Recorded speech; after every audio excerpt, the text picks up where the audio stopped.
各位喜欢兰花的朋友大家好，欢迎来到我的兰花频道。今天安格斯要用这个影片跟大家分享我的另外2株黄精灵，这2株是我黄精灵里面的第3批，那我每一批呢都有2颗，所以是6颗里面的第5跟第6颗。那我们首先从它的上一次开花周期给你看一下它的开花影片，让你有一个参考点，那你能够自己看看现在的开花，也就是上一个周期的开花的样子，然后来做一下比对等等。影片后面看到它开花的样子，也看一看它根系从上一次到这一次开花周期的变化，还有它开花朵数是不是有变比较多等等。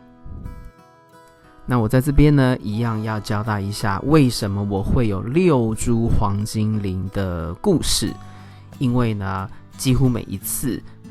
不一定是在影片下面，但有时候会是私讯。如果我在影片里面没有讲为什么会有6颗，都会有人问。好，这6颗呢是分了3批，每一次2株不同的情况下，3次不同的情况下，在超市购得。他们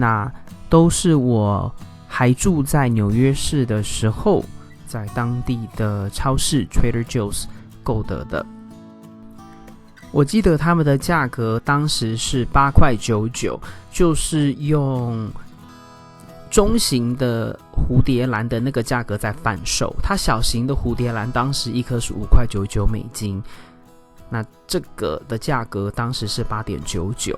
就是中型蝴蝶兰那样的价格，所以也是10块钱以下不贵的价格。我当时就是每一次都买2颗，那个是我当时的一个习惯啦，就是遇到喜欢的或难找的兰花品种，如果你在有选择的情况下，经济允许的情况下，其实最好拿个2颗，因为你如果假使其中1颗有问题，你至少还有1颗，或者是说2颗你有信心，或是你想要做实验，你就可以有一个比照组跟一个实验组。那这都是我蛮喜欢使用的一个策略。但是现在因为兰花数量够了，我不想要再增加太多兰花的数量，所以呢，就算是遇到比较名贵或者是难找的话，我现在目标就是不能买2颗1颗就好。但其实我也很久没有再添购新的兰花了，但是那是另外一个话题，我们可以以后再说。那这边呢，其实就是给你看一下上次开花周期它的一个表现、根系状况，还有开花，然后还有植株的一个整体的状况。那接下来呢，我们就要进入到这一次开花周期的一些照片记录。那这边很明显看到它其中有1株有双花梗，但是我发现这一种兰花黄精灵在其他科也是很容易就会双花梗。那这个部分呢，其实我觉得跟它的这个年龄有关系，不一定是肥料，因为我买来的时候都是单花梗，但是我不觉得买来的时候的肥料会比我现在给的肥料还要少或差，所以它可能就是因为年纪够大，所以它就是有办法长双花梗。因为刚买回来的兰花，我觉得应该是它的营养接受程度应该是最好的，所以那时候没有双花梗，然后现在渐渐的有双花梗这样的出现，我个人觉得是它年纪的关系，而不是因为我给它的这个薄肥的关系，因为我只给1/4的建议浓度的肥料。那我这边其实大家比较想要知道的是说，它这种香到什么程度？是真的很香，它的这种香呢，有点像香水的那一种浓郁的甜香味。它跟那个 Leodoro 就是甜蜜回忆放在一起的话，甜蜜回忆的香味比较是甜香，那这个的香呢是甜加一点粉，但是它这一颗的味道能够就是飘得更远一点。